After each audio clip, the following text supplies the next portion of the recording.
നമസ്കാരം. പ്രൈമോറയുടെ മറ്റൊരു വീഡിയോയിലേക്ക് സ്വാഗതം. കഴിഞ്ഞ വീഡിയോയിൽ നമ്മൾ ഡിസ്കസ് ചെയ്തത് ആക്ടിവിറ്റി റിലേഷൻഷിപ്പ് എത്ര തരത്തിലുണ്ട്, അതേപോലെ തന്നെ ഏതൊക്കെ റിലേഷൻഷിപ്പ് ഏതൊക്കെ അവസരത്തിലാണ് കൊടുക്കേണ്ടത് എന്നുള്ള കാര്യം നമ്മൾ നോക്കിയിരുന്നു. അപ്പോൾ അതിനിടയിൽ ഞാൻ ഒരു കാര്യം പറഞ്ഞത് മൾട്ടിപ്പിൾ റിലേഷൻഷിപ്പ് എങ്ങനെ നമുക്ക് റിമൂവ് ചെയ്യാം. നമുക്ക് സിംഗിൾ ആക്ടിവിറ്റിയിൽ നിന്ന് റിലേഷൻഷിപ്പ് മാറ്റണമെന്നുണ്ടെങ്കിൽ നമുക്ക് ഇവിടെ താഴെ ആക്ടിവിറ്റി ഡീറ്റെയിൽസ് ഓണാക്കി വെക്കുക, അല്ലെങ്കിൽ വ്യൂവിൽ പോയിട്ട് ഷോ ഓൺ ബോട്ടത്തിൽ ആക്ടിവിറ്റി ഡീറ്റെയിൽസ് ഓണാണെന്ന് നോക്കുക. ഇവിടെ താഴെ നമുക്ക് പ്രെഡിസസർ സക്സസർ ഒക്കെ കാണാൻ സാധിക്കും. ഇത് കാണുന്നില്ലെന്നുണ്ടെങ്കിൽ ഇവിടെ റൈറ്റ് ക്ലിക്ക് ചെയ്തിട്ട് കസ്റ്റമൈസ് ആക്ടിവിറ്റി ഡീറ്റെയിൽസ് പറയാം. ഇവിടെ ഈ കോളത്തിനുള്ളിൽ ആവശ്യമുള്ള ഡീറ്റെയിൽസ് നമുക്ക് കൊടുക്കാം. അപ്പം എനിക്ക് റിലേഷൻഷിപ്പ് എന്ന് പറയുന്ന ഇത് ഞാൻ കോളം അവിടെ ആഡ് ചെയ്തിട്ടുണ്ട്. പ്രെഡിസസർ സക്സസർ സെപ്പറേറ്റ് ആഡ് ചെയ്യണമെങ്കിൽ ആഡ് ചെയ്യാം. ഞാൻ റിലേഷൻഷിപ്പ് പ്രെഡിസസർ സക്സസർ സെപ്പറേറ്റ് ആഡ് ചെയ്തിട്ടുണ്ട്. ഓക്കെ ആയിരുന്നു. അപ്പോൾ നമുക്ക് സ്റ്റാൻഡേർഡ് കോളംസ് അല്ലാതെ അഡീഷണലായിട്ട് വേണ്ട എന്ത് വേണമെങ്കിലും നമുക്കിവിടെ ആഡ് ചെയ്ത് കൊടുക്കാം. ഇപ്പം ഞാൻ റിലേഷൻഷിപ്പ് ഇവിടെ കൊടുത്തിട്ടുണ്ട്. ഇതിൽ സിംഗിൾ ഒരു ആക്ടിവിറ്റിയുടെ റിലേഷൻഷിപ്പ് റിമൂവ് ചെയ്യണമെങ്കിൽ പ്രെഡിസസർ ആണെങ്കിലും ശരി സക്സസർ ആണെങ്കിലും ശരി നമുക്കിവിടെ റിമൂവ് പറഞ്ഞു കഴിഞ്ഞാൽ ഡയറക്റ്റായിട്ട് യെസ് പറഞ്ഞു കഴിഞ്ഞാൽ റിമൂവ് ആവും. അതേസമയം മൾട്ടിപ്പിൾ ആക്ടിവിറ്റിയാണ് നമ്മൾ സെലക്ട് ചെയ്യുന്നതെന്നുണ്ടെങ്കിൽ ഷിഫ്റ്റ് പ്രസ് ചെയ്ത് മൾട്ടിപ്പിൾ ആക്ടിവിറ്റീസ് സെലക്ട് ചെയ്യുക. ഇവിടെ നമുക്ക് റിമൂവ് ചെയ്യാനുള്ള ഓപ്ഷൻസ് നമുക്ക് കാണാൻ പറ്റില്ല. അപ്പം ഇങ്ങനത്തെ അവസരത്തിൽ മൾട്ടിപ്പിൾ ആക്ടിവിറ്റീസിന് നമുക്ക് റിലേഷൻഷിപ്പ് കൊടുക്കണമെന്നുണ്ടെങ്കിൽ 2-3 മെത്തേഡ് കൊടുക്കാം. അതിലൊരു മെത്തേഡ്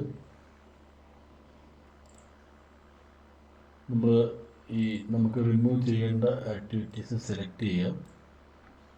സപ്പോസ് എനിക്ക് ഇവിടെ തൊട്ട് ഈ ഷെൽ കമ്മ്യൂണിറ്റി ഇത്ര ഏരിയയിലുള്ള ആക്ടിവിറ്റിയാണ് റിമൂവ് ചെയ്യേണ്ടതെന്നുണ്ടെങ്കിൽ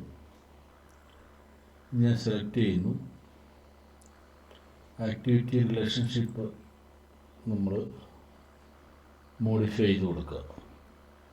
അപ്പം അതിനുവേണ്ടി നമ്മൾ നോർമലി ഇവിടെ ഡീറ്റെയിൽസ് നോക്കിയാൽ മൾട്ടിപ്പിൾ ആക്ടിവിറ്റീസ് സെലക്ട് ചെയ്താൽ നമുക്ക് റിലേഷൻഷിപ്പ് ഡയറക്റ്റ് കൊടുക്കാൻ പറ്റില്ല.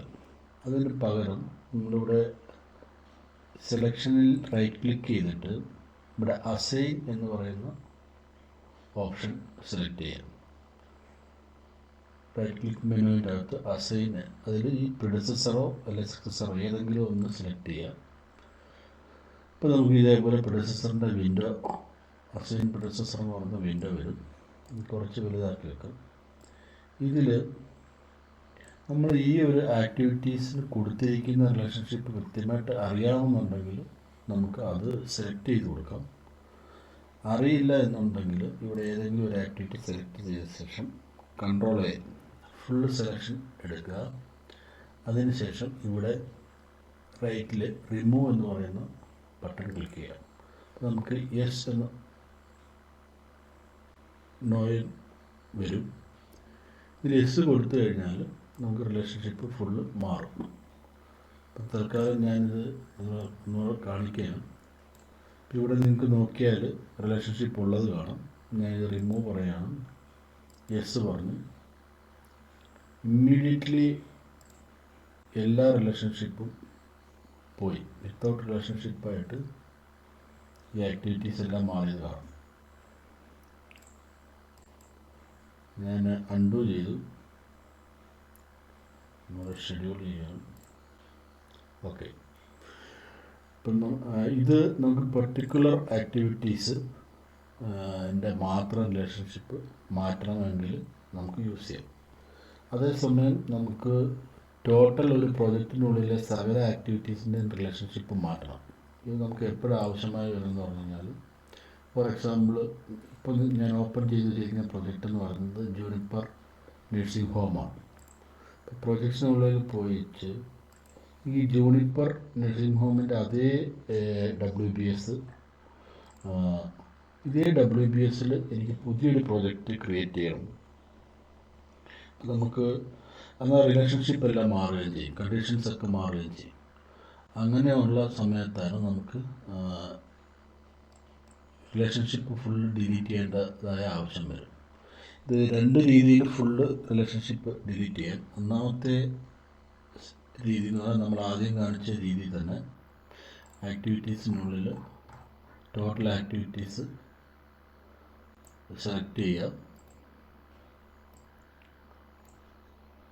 ഷിഫ്റ്റ് പ്രസ് ചെയ്യുക, ഏറ്റവും ലാസ്റ്റ് ആക്ടിവിറ്റി സെലക്ട് ചെയ്യുക, സിമിലർ അസൈൻ പറയുക, പ്രിഡിസസർ ഓപ്പൺ ചെയ്യുക, ഇവിടെ Ctrl+A പ്രസ് ചെയ്യുക, റിമൂവ് പറയുക. റിമൂവ് പറഞ്ഞു കഴിഞ്ഞാൽ എല്ലാ ആക്ടിവിറ്റിയുടെയും റിലേഷൻഷിപ്പ് കട്ടാവും. യെസ് പറയുക. ഇവിടെ നോക്കിയാൽ എല്ലാ ആക്ടിവിറ്റീസിൻ്റെയും റിലേഷൻഷിപ്പ് കട്ടായിട്ടുണ്ട്. ഇത് ഇൻ പ്രോഗ്രസ് പ്രോജക്റ്റ് ആയതുകൊണ്ടാണ്. ഇവിടെ ഓൾറെഡി നമുക്ക് സ്റ്റാർട്ട് ഡേറ്റ് എൻഡ് ഡേറ്റ് വീണിട്ടുണ്ട്. അപ്പോൾ നമുക്ക് ഓൾറെഡി ഉള്ളൊരു പ്രൊജക്റ്റിൻ്റെ ആക്ടിവിറ്റീസ് സിമിലർ ആക്ടിവിറ്റീസ് തന്നെ വീണ്ടും വേറൊരു പ്രൊജക്റ്റിന് യൂസ് ചെയ്യണമെങ്കിൽ ഈ മെത്തേഡ് ഉപയോഗിക്കാം. ഇതല്ലാതെ മറ്റൊരു മെത്തേഡ് എന്ന് പറഞ്ഞു കഴിഞ്ഞാൽ, ഈ പ്രൊജക്റ്റിനെ നമ്മൾ കോപ്പി പറഞ്ഞു കഴിഞ്ഞാൽ നമുക്ക് വീണ്ടും കോപ്പി പേസ്റ്റ് പറയാം. പേസ്റ്റ് പറഞ്ഞു കഴിഞ്ഞാൽ ഇവിടെ റിസ്ക്, ഇഷ്യൂസ്, ത്രെഷോൾഡ്, റിപ്പോർട്ട്സ് ഇങ്ങനെയൊക്കെയുള്ള കാര്യങ്ങൾ എല്ലാം കാണിക്കും. അപ്പോൾ ഇതിൽ നമുക്ക് എന്തെങ്കിലും വേണ്ടാന്നുണ്ടെങ്കിൽ, സ്പെഷ്യലി ബേസ് ലൈൻസ് ഇൻക്ലൂഡ് ചെയ്യണമെങ്കിൽ ക്ലിക്ക് ചെയ്യണം. റിപ്പോർട്ട്സ് അതേപോലെ ഡോക്യുമെൻറ്റ്സ് ഇതൊന്നും വേണ്ടാന്നുണ്ടെങ്കിൽ ഇതൊക്കെ അൺചെക്ക് ചെയ്തേക്കുക. ഡോക്യുമെൻറ്റ്സ് വേണ്ട, റിപ്പോർട്ട്സ് വേണ്ട, വേണ്ടെങ്കിൽ ഇഷ്യൂസ്, ത്രെഷോൾഡ്, റിസ്ക് ഒന്നും വേണ്ട. വിഷ്വലൈസർ ലേഔട്ട് വേണ്ട. വിഷ്വലൈസർ ലേഔട്ട് മിക്കവാറും വേണ്ടി വരും, അതുകൊണ്ട് അത് ഓണായി കിടക്കട്ടെ. ഓക്കെ പറയാം. നെക്സ്റ്റ് വരുമ്പം നോട്ട്ബുക്ക്, WBS മൈൽസ്റ്റോൺ, ആക്ടിവിറ്റീസ്. അപ്പോൾ ഇത് എപ്പോഴും ഓൺ ആയിരിക്കണം, ഇല്ലെങ്കിൽ നമുക്ക് WBS മൈൽസ്റ്റോണും ആക്ടിവിറ്റീസ് ഒന്നും കാണാൻ പറ്റില്ല. ഓക്കെ പറയാം. ഇതാണ് ഏറ്റവും ഇമ്പോർട്ടൻ്റ്. അതായത് ഇവിടെ റിസോഴ്സ് ആൻഡ് റോൾ അസൈൻമെൻറ്റ്സ് ഉണ്ട്. ഇത് നമ്മൾ ചെക്ക് ചെയ്യുന്നതെന്ന് പറഞ്ഞു കഴിഞ്ഞാൽ, നമുക്ക് ഇപ്പോൾ കോപ്പി ചെയ്യുന്ന പ്രൊജക്റ്റിലെ ആക്ടിവിറ്റീസ് അനുസരിച്ച് റിസോഴ്സ് ഓൾറെഡി അസൈൻ ചെയ്തിട്ടുണ്ട്. സെയിം റിസോഴ്സ് തന്നെയാണ് പുതിയ പ്രൊജക്റ്റിലും വരുന്നെങ്കിൽ മാത്രമേ ഇത് ചെക്ക് ചെയ്തിടാവുള്ളൂ, ഇല്ലെങ്കിൽ ഇത് അൺചെക്ക് ചെയ്യാം. അതേപോലെ തന്നെ ഇവിടെ notebook, step, financial period data ഇതൊക്കെ വേണമെങ്കിൽ മാത്രം ചെക്ക് ചെയ്യുക.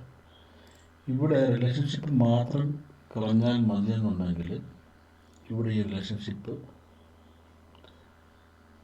ക്ലിക്ക് ചെയ്യുക. ഇപ്പോൾ ഓൺലി ബിറ്റ്വീൻ കോപ്പിഡ് ആക്ടിവിറ്റീസ് എന്ന് പറയുന്നുണ്ട്. അത് നമുക്ക് ടോട്ടൽ പ്രോജക്റ്റ് നോർമൽ കേസിൽ ചെയ്യുമ്പോൾ എല്ലാ റിലേഷൻഷിപ്പും കോപ്പി ആവുന്നുണ്ട്. അതുകൊണ്ട് എല്ലാ ആക്ടിവിറ്റീസും കോപ്പി ആവുന്നുണ്ട്. അതുകൊണ്ട് ഇത് ഓണാണെങ്കിലും ഓഫാണെങ്കിലും എഫക്ട്സ് ഡിഫറൻസ് ഉണ്ടാവില്ല. അതേസമയം നമ്മൾ ഇതിന് മുമ്പ് സെലക്ട് ചെയ്തതിൽ ഏതെങ്കിലും പെർട്ടിക്കുലർ ആക്ടിവിറ്റീസ് ഫിൽട്ടർ ചെയ്യുന്നുണ്ടെങ്കിൽ മാത്രമേ ഇതിന് പ്രസക്തിയുള്ളൂ. അപ്പോൾ ഇത്രയും കാര്യങ്ങൾ ഈ റിലേഷൻഷിപ്പ് മസ്റ്റായിട്ട് അൺചെക്ക് ചെയ്യുക. ഓക്കെ പറയുക. ഓക്കെ പറഞ്ഞാൽ പുതിയൊരു പ്രോജക്റ്റായിട്ട് നമ്മുടെ എക്സിസ്റ്റിംഗ് പ്രോജക്റ്റ് ഇവിടെ ക്രിയേറ്റ് ആയിട്ടുണ്ട്. ഇവിടെ ശ്രദ്ധിച്ചു കഴിഞ്ഞാൽ നമുക്കറിയാം, നമ്മൾ കോപ്പി ചെയ്ത പ്രോജക്റ്റിൻ്റെ പ്രോജക്റ്റ് ID 620 ആണ്. പുതുതായിട്ട് വന്നിരിക്കുന്നത് 620-1 ആണ്.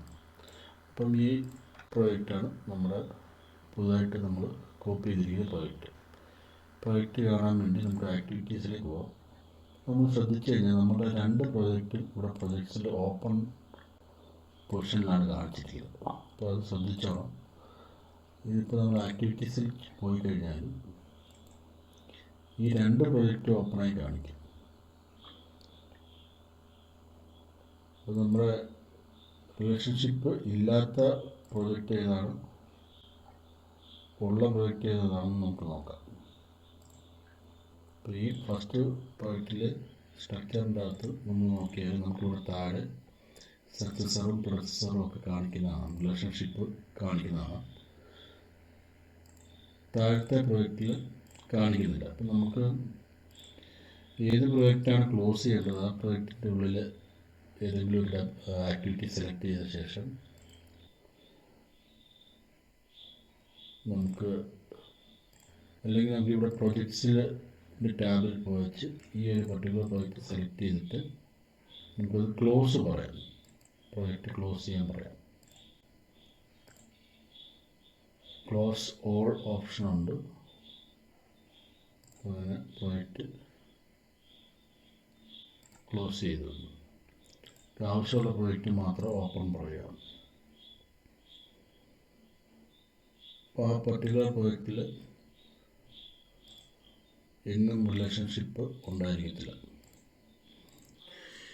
2-3 രീതിയിലുള്ള ഇത് ഞാൻ പഠിപ്പിച്ചു.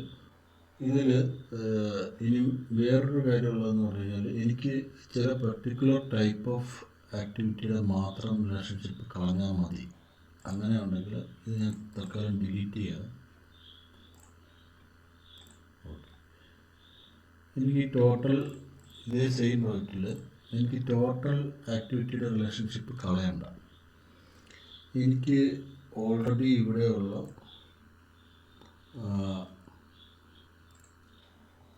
ബാലൻസ് ഇവിടെ ആക്ച്വൽസ് കാണിക്കുന്നുണ്ട്. ഫിനിഷ് ഡേറ്റ് ഇവിടെ ആക്ച്വൽസ് കാണിക്കുന്നുണ്ട്. അപ്പോൾ ഫിനിഷ് ഡേറ്റ് അല്ലാത്ത പെൻഡിങ് ഉള്ള ബാലൻസ് ആക്ടിവിറ്റീസ് മാത്രം തമ്മിലുള്ള റിലേഷൻഷിപ്പ് എനിക്ക് എഡിറ്റ് ചെയ്താൽ മതി. ഓൾറെഡി സ്റ്റാർട്ടായ പ്രോജക്റ്റ് ഫിനിഷ് ആവാത്ത ആക്ടിവിറ്റീസ്, അതായത് സ്റ്റാർട്ടാവാത്ത ആക്ടിവിറ്റീസ്, ഫിനിഷ് ആവാത്തല്ല സ്റ്റാർട്ടാവാത്ത ആക്ടിവിറ്റീസ് മാത്രം മതി. സ്റ്റാർട്ടായ ആക്ടിവിറ്റീസിൻ്റെ റിലേഷൻഷിപ്പ് എനിക്ക് കളയണ്ട. അതായത് ഇനി ബാലൻസ് സ്റ്റാർട്ട് ചെയ്യാനുള്ള ആക്ടിവിറ്റീസിൻ്റെ റിലേഷൻഷിപ്പ് മാത്രമാണ് എനിക്ക് മാറ്റേണ്ടതെന്നുണ്ടെങ്കിൽ നമുക്ക് ആ പെർട്ടിക്കുലർ ആക്ടിവിറ്റീസ് ഫിൽട്ടർ ചെയ്യാം. അതിന് ഇവിടെ ഫിൽട്ടർ ഓപ്ഷനുണ്ട്. മെനുവിൽ വ്യൂ ഫിൽട്ടർ ബൈ ഓപ്ഷൻ, അല്ലെങ്കിൽ ഇവിടെ ഡയറക്റ്റ് ഈ ഒരു ഫിൽറ്ററിൻ്റെ സിമ്പലുള്ള ഫിൽട്ടർ ക്ലിക്ക് ചെയ്താൽ മതി. ഓക്കെ, ഇവിടെ നമുക്ക് ഡിഫോൾട്ടായിട്ട് സാധാരണ നോട്ട് സ്റ്റാർട്ടഡ് ആക്ടിവിറ്റീസിൻ്റെ ഒരു ഫിൽട്ടർ കാണാം. ഇനി ഈ ഫിൽട്ടർ നിങ്ങൾക്ക് സപ്പോസ് കാണുന്നില്ല, ബൈ മിസ്റ്റേക്ക് ഡിലീറ്റായി പോയിട്ടുണ്ടെങ്കിൽ ഇത് ഡിലീറ്റ് ആകാൻ സാധ്യത കുറവാണ്. കാരണം ഇത് ഡിഫോൾട്ടായിട്ട് നമുക്ക് ഉള്ളൊരു ഇതാണ്. നോട്ട് സ്റ്റാർട്ടഡ് ആക്ടിവിറ്റീസ് നമുക്ക് സെലക്ട് ചെയ്യാം. ഇവിടെ ശ്രദ്ധിക്കണം, ഓൾ ആക്ടിവിറ്റീസ് ആണ് സാധാരണ നമുക്ക് ഫിൽറ്ററിൽ കിടക്കുക. അത് നമ്മൾ നോട്ട് സ്റ്റാർട്ടഡ് ആക്കുക. അതിനുശേഷം അപ്ലൈ പറയാം, അതിനുശേഷം ഓക്കെ പറയാം. ഇങ്ങനെ ഓക്കെ പറഞ്ഞു കഴിഞ്ഞാൽ നമുക്ക് ഇതുവരെ സ്റ്റാർട്ട് ചെയ്യാത്ത ആക്ടിവിറ്റീസ് മാത്രമായിട്ട് കാണിക്കും. ഇതിവിടെ ഓൾറെഡി ഒരു പ്രൊജക്റ്റിൻ്റെ മിഡിൽ സ്റ്റേജ് ആയിരിക്കും. അതുകൊണ്ടാണ് ആ ഡേറ്റിൻ്റെ ലൈനാണ് ഒരു ബ്ലൂ ലൈൻ നമ്മൾ കാണുന്നത്. ഡേറ്റിൻ്റെ, അതായത് 1 മെയ് 11 ഈ പ്രൊജക്റ്റിൻ്റെ ഇപ്പോഴത്തെ ഡേറ്റ് കിടക്കുന്നത്. അതുകൊണ്ടാണ് ആ പർട്ടിക്കുലർ ഡേറ്റ് 2 മെയ് തൊട്ടുള്ള ഡേറ്റ് കാണിക്കുന്നത്. അപ്പോൾ ഈ ഇത്രയും ആക്ടിവിറ്റീസ് മാത്രം മതിയെന്നുണ്ടെങ്കിൽ നമുക്ക് ഇത്ര ആക്ടിവിറ്റീസ് മാത്രമായിട്ട് ഫിൽട്ടർ ചെയ്തെടുത്ത ശേഷം ഏറ്റവും മുകളിലുള്ള ആക്ടിവിറ്റി സെലക്ട് ചെയ്യുക. അതിനുശേഷം സ്ക്രോൾ ചെയ്ത് താഴെ പോയിട്ട് ഷിഫ്റ്റ് പ്രസ് ചെയ്തുകൊണ്ട് ഏറ്റവും ലാസ്റ്റത്തെ ആക്ടിവിറ്റി സെലക്ട് ചെയ്യാം. ഇങ്ങനെ ചെയ്ത് കഴിയുമ്പോഴത്തേക്ക് എന്നിട്ട് നമ്മൾ നേരത്തെ ചെയ്ത സെയിം പ്രൊസീജിയർ ചെയ്യുക. റൈറ്റ് ക്ലിക്ക് ചെയ്യുക, അസൈൻ പറയുക, പ്രെഡിസസർ സെലക്ട് ചെയ്യുക. നമുക്ക് ഇവിടെ കൺട്രോൾ എ പറയുക, ഫുൾ സെലക്ട് ചെയ്യുക, കൺട്രോൾ എ, അതിനുശേഷം റിമൂവ് പറയുക. ഇപ്പോൾ റിമൂവ് ചെയ്ത് കഴിഞ്ഞാൽ യെസ് നമ്മൾ യെസ് കൊടുത്തു കഴിഞ്ഞാൽ ഈ പെർട്ടിക്കുലർ ആക്ടിവിറ്റീസിൻ്റെ മാത്രം, അതായത് ഇനി തുടങ്ങാനുള്ള ആക്ടിവിറ്റീസിന് മാത്രം റിലേഷൻഷിപ്പ് നമുക്ക് മാറ്റും. ഇതേപോലെ തന്നെ നമുക്ക് ഏതെങ്കിലും പെർട്ടിക്കുലർ ഡേറ്റ് കഴിഞ്ഞുള്ള ആക്ടിവിറ്റീസിനെ മാത്രം വേണമെന്നുണ്ടെങ്കിൽ നമുക്ക് ഫിൽറ്റർ ചെയ്ത ശേഷം നമുക്ക് സെലക്ട് ചെയ്യാം. അതേപോലെ പെർട്ടിക്കുലർ ടൈപ്പ് ഓഫ് ആക്ടിവിറ്റി, അതിൻ്റെ ഫോർ എക്സാമ്പിൾ ഇവിടെ നമ്മൾ നേരത്തെ പഠിച്ചാണ് ആക്ടിവിറ്റി ടൈപ്പ് ടാസ്ക് ഡിപ്പെൻഡൻ്റ് ആയിട്ടാണ് കിടക്കുന്നത്. റിസോഴ്സ് ഡിപ്പെൻഡൻ്റ് ആയിട്ടുള്ള ആക്ടിവിറ്റി മാത്രമായിട്ട് നമുക്ക് ഫിൽട്ടർ ചെയ്തെടുക്കണം. അതേപോലെ തന്നെ പെർസെൻറ്റേജ് കംപ്ലീറ്റ് ടൈപ്പ് ഫിസിക്കലാണ് ഇതിൽ കിടക്കുന്നത്. ഇതിൽ നമുക്ക് ഫിസിക്കലായിട്ടുള്ളത് മാറ്റണ്ട. നമുക്ക് നമ്മൾ ഡ്യൂറേഷൻ കൊടുത്തേക്കുന്ന ആക്ടിവിറ്റീസ് മാത്രം മാറ്റിയാൽ മതി. അല്ലെങ്കിൽ എനിക്ക് ഇതിൻ്റെ അകത്തുനിന്ന് ഫിൽട്ടർ ചെയ്യുമ്പോഴത്തേക്ക് എനിക്ക് മൈൽ സ്റ്റോൺസിൻ്റെ മാത്രം റിലേഷൻഷിപ്പ് മാറ്റിയാൽ മതി. ഇങ്ങനെയൊക്കെ ഉണ്ടെന്നുണ്ടെങ്കിൽ ആ പെർട്ടിക്കുലർ ഫിൽട്ടർ യൂസ് ചെയ്ത ശേഷം നമുക്ക് ഓൾ ആക്ടിവിറ്റി സെലക്ട് ചെയ്തിട്ട് റൈറ്റ് ക്ലിക്ക് ചെയ്യുക, അസൈൻ പറയുക, പ്രെഡിസസർ ആൻഡ് സക്സസർ. നമുക്ക് ഓരോന്നായിട്ട് ഏതെങ്കിലും ഒരു ടൈമിൽ നമുക്ക് പ്രെഡിസസർ മാത്രമേ മാറ്റാൻ പറ്റുള്ളൂ. നെക്സ്റ്റ് വീണ്ടും അതേ ആക്ടിവിറ്റീസ് സെലക്ട് ചെയ്തിട്ട് അതേപോലെ തന്നെ സക്സസറും മാറ്റുക. അപ്പം അതിൻ്റെ പ്രെഡിസസറും സക്സസറും ഒരേപോലെ തന്നെ നമുക്ക് മാറി കിട്ടും. ഇനിയിപ്പോൾ നമുക്ക് ഫിൽട്ടർ ഓൾ ആക്ടിവിറ്റീസ് ആക്കി നോക്കാം. ഓക്കെ, ഇവിടെ നമ്മൾ ശ്രദ്ധിച്ചറിയാം സ്റ്റാർട്ടായിട്ടുള്ള ആക്ടിവിറ്റിയുടെ റിലേഷൻഷിപ്പ് ഇത് ചേഞ്ച് ആയിട്ടില്ല. ഇവിടെ ഈ ആരോസ് നോക്കിക്കഴിഞ്ഞാൽ അറിയാം. ഇനി സ്റ്റാർട്ട് ചെയ്യാനുള്ള ആക്ടിവിറ്റീസ് മാത്രമേ ഇവിടെ കണ്ടില്ലേ. ഇവിടെ സ്റ്റാർട്ടായ ആക്ടിവിറ്റീൻ്റെ റിലേഷൻഷിപ്പ് പോയിട്ടില്ല. ബാക്കി ഇനി സ്റ്റാർട്ട് ചെയ്യാനുള്ള ആക്ടിവിറ്റിയുടെ റിലേഷൻഷിപ്പ് മാത്രമായിട്ട് മാറ്റാം. ഇത് ചില കേസുകളിൽ നമുക്ക് പ്രോജക്റ്റ് ക്രാഷ് ചെയ്യണമെങ്കിലോ പ്രോഗ്രസ് അപ്ഡേറ്റ് ചെയ്ത ശേഷം പ്രോജക്റ്റ് റീഷെഡ്യൂൾ ചെയ്യണമെങ്കിലോ പ്രോഗ്രസ് അല്ലെങ്കിൽ ലോജിക്സ് മാറ്റണമെങ്കിലോ ഒക്കെ യൂസ് ചെയ്യുന്ന അഡ്വാൻസ്ഡ് ടെക്നിക്കാണ്. അപ്പോൾ ഇതേപോലുള്ള കാര്യങ്ങളാണ് നമ്മൾ ഇനി തൊട്ട് അഡ്വാൻസ്ഡ് ടോപ്പിക്സിലേക്ക് പോകുന്നത്. അപ്പോൾ ഇതിന് മുമ്പ് ഞാൻ കുറച്ച് വീഡിയോസ് ചെയ്തിട്ടുണ്ട്. അത് ഫുള്ളായിട്ട് കാണാം. അതിൻ്റെ ഓരോ ഭാഗത്തും ഞാൻ പർട്ടിക്കുലർ സിലബസ് ഒന്നും വെച്ചല്ല പഠിപ്പിക്കുന്നത്. അപ്പോൾ ഞാനൊരു കാര്യം പറഞ്ഞു തരുന്ന ആ കൂട്ടത്തിലാണ് ഇതേപോലത്തെ ടിപ്സ് പറയുന്നത്. അപ്പം ഓരോ വീഡിയോയിലും ഹെഡിങ്ങിൽ പറയുന്ന കാര്യം മാത്രമായിരിക്കും പറഞ്ഞത്. ഇപ്പോൾ തന്നെ ഞാൻ ഈ നോൺ സ്റ്റാർട്ടഡ് ആക്ടിവിറ്റിയുടെ മാത്രമായിട്ട് എങ്ങനെ മാറ്റണമെന്ന് പ്രത്യേകം ഞാൻ ഹെഡിങ്ങിൽ പറഞ്ഞിട്ടില്ല. പക്ഷേ അത് ഈ പറഞ്ഞ കൂട്ടത്തിൽ പറയും. ഇതേപോലെയാണ് എല്ലാ വീഡിയോസും. അപ്പോൾ എല്ലാ വീഡിയോസും നിങ്ങൾ സീരിയസ് ആയിട്ട് പ്രൈമോറ പഠിക്കാൻ ആഗ്രഹിക്കുന്നുണ്ടെങ്കിൽ എല്ലാ വീഡിയോസും കാണാം. അതിലെല്ലാത്തിലും ഞാൻ ഇതേപോലുള്ള പ്രാക്ടിക്കലായിട്ട് ഉള്ള കേസുകൾ നിങ്ങൾക്ക് അപ്ഡേറ്റ് ചെയ്യുന്നുണ്ട്. പിന്നെ അതേപോലെ നിങ്ങൾക്ക് പഠിക്കാൻ ആഗ്രഹമുള്ള ഏതെങ്കിലും ഒരു പാർട്ട് പറഞ്ഞു കഴിഞ്ഞാൽ നമ്മൾ അതിൻ്റെ വീഡിയോസ് ചെയ്തു തരുന്നതാണ്. ഇപ്പം അതേപോലെ ഇനിയിപ്പം അഡ്വാൻസ്ഡായിട്ട് നമ്മൾ പഠിക്കാൻ പോകുന്നത് ഗ്ലോബൽ ചേഞ്ച് എങ്ങനെ യൂസ് ചെയ്യണം, അതുപോലെ തന്നെ എങ്ങനെയാണ് നമുക്ക് ഒരു പ്രിൻ്റ് പേജ് സെറ്റപ്പ് എങ്ങനെയാണ് ചെയ്യുന്നത്. നമുക്ക് ഇഷ്ടമുള്ള ഇപ്പോൾ ഇവിടെ താഴെ നിങ്ങൾക്ക് അറിയാം പ്രിൻ്റ് എടുക്കാൻ പോവുകയാണെങ്കിൽ നമുക്ക് നമ്മുടെ കമ്പനിയുടെ ലോഗോയും അതേപോലെ തന്നെ ഇവിടെ ഈ കാണുന്ന ബാർസിൻ്റെ കളറ്, അതേപോലെ ഇതിൻ്റെ അപ്പിയറൻസ്, ഇവിടുത്തെ മോഡത്തെ ഹെഡിങ്സ്, ടൈറ്റിൽസ്, ഈ ടൈമിങ്, ഇതൊക്കെ നമുക്കിഷ്ടമുള്ള രീതിയിൽ ചേഞ്ച് ചെയ്ത് നമുക്കിഷ്ടമുള്ള ലേ ഔട്ട് ആക്കാൻ.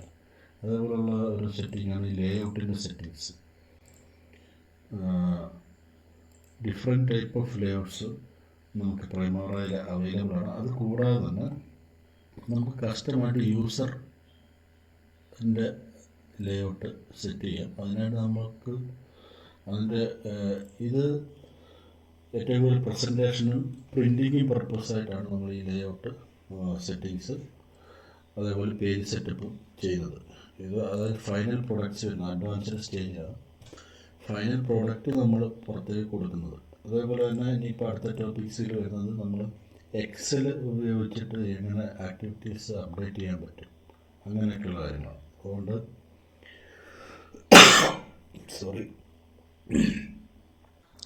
നിങ്ങൾക്ക്